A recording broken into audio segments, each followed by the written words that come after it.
Oras natin alas 9:26 na. Superadyo Samahang solid ang kakulitan. Pati ba naman ang pangalan ni Angelo Einstein ay kinopya din ninyo? Walang iwanan. Yes! Ano man ang trip at kalokohan. Ang makukulit na bida Bakit di kayo magsikay? Ayaw niyo ba ng chibog? na ready magpasaya ng bawat linggo ninyo. Manicure, pedicure, gulaman o sago. Sa Cine Sunday Special, panoorin yan sa Viva Cinema. Masayang balik-balikan. Ayon sa Philippine Statistics Authority. Si Alan Gato sa iba pang detalye. Alan? Superadyo DZWB Flash Report.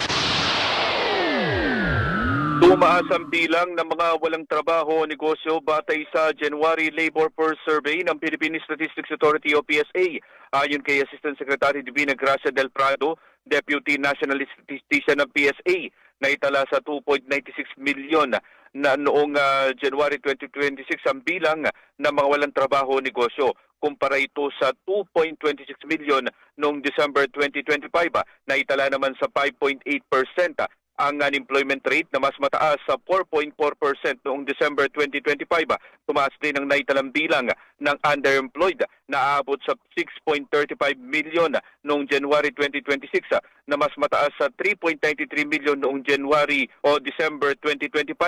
Kabilang sa mga industriya kung saan nanggaling ang mga walang trabaho o negosyo ay ang agriculture and forestry, wholesale and retail trade, repair of motor vehicles and motorcycles, at fishing and aquaculture.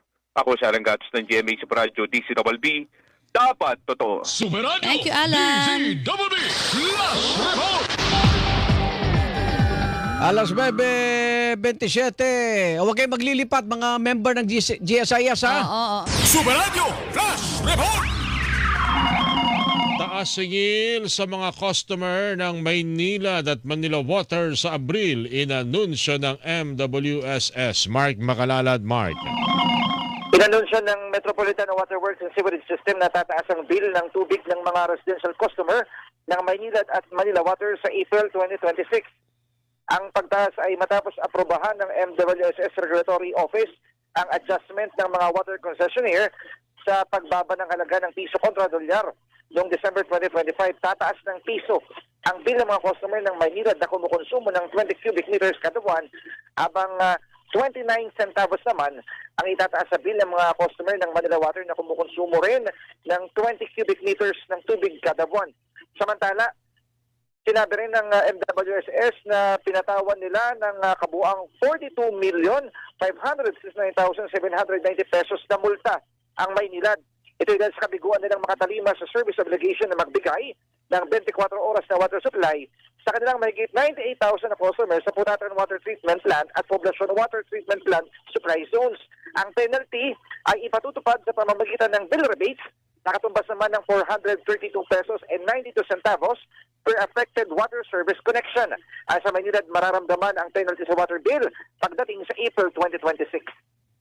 Ang inyong kapuso, Mark Makalalad ng GMA.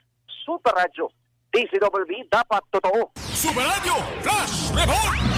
Super balita sa tanghali nationwide. Nagtaas. Superadyo DZWB Flash Report. Isa sa mga larawan ang pinagdalhan umano ng mali-maletang pera ng umano'y mga dating bodyguards ni dating Congressman Zaldico.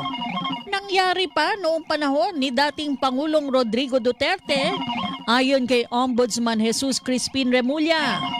Flash report mula kay Luisito Santos, LA. Ibinunyag nga ni Ombudsman Jesus Crispin Remulla na nangyari pa noong panahon ni dating Pangulong Rodrigo Duterte ang isa sa mga larawan ng mali-maletang pera na pinagdalhan umano ng mga nagpakilalang dating 18 Marines na nagsilbing bodyguard ni Zaldico.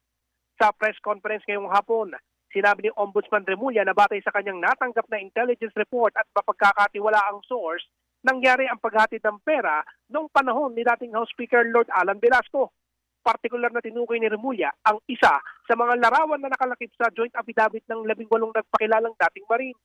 Hindi tinukoy ni Remulla kung saang partikular na inhihatid ang pera, pero nangyari umano ito sa bahay ng isang kongresista dito sa Metro Manila. tinawag ni Ombudsman Remulla na manipulation of facts ang paggamit ng larawan na ito sa apidabit ng mga nagpakilalang Marines upang paglaruan ng timeline at palabasin na nangyari ang lahat ng paghahatid ng mali-malitang pera sa panahon ni Pangulong Bongbong Marcos. Kasabay naman ito, nilinaw naman ni Ombudsman Remulla na isa lang sa mga larawan na ito ang tinukoy ng kanyang source na nangyari noong nakalipas na administrasyon at hindi lahat ng mga nakalagay sa apidabit ng 18 nagpakilalang mga Marines. Ako, Silvisito Santos ng GMA Super Radio DZWB. Dapat totoo. Maraming salamat, Luisito Santos. Superradio DZWB Last Report! Superradio DZWB Last Report! Sunog sumiklab sa isang residential area sa Caloocan City. Flash report hatid sa atin ni Christian Manyo. Christian. Isang sunog ang sumiklab sa residential area sa bahagi ng Tanige Street, Barangay 14 sa Dagat-Dagatan, Caloocan City ngayong Sabado ng umaga. Sa update mula sa mga bumbero, ito ay nakataas na sa unang alarma na tinutugunan na ng mga kawani ng Bureau of Fire Protection at Fire Volunteers. Ako, si Christian Manyo ng GMA Super Radio DZWB. Dapat totoo. Superradio DZWB Last Report!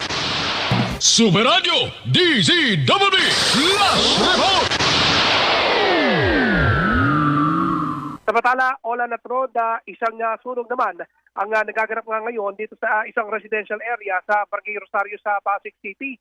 Partikular na nagaganap itong sunog dito nga sa isang residential area sa Monaco Street dito sa loob ng Ciudad Grande 2. Ayon sa Pasig City Fire Station, nagsimula itong sunog bandang alas 6:29 ngayong gabi at umabot sa unang alarma.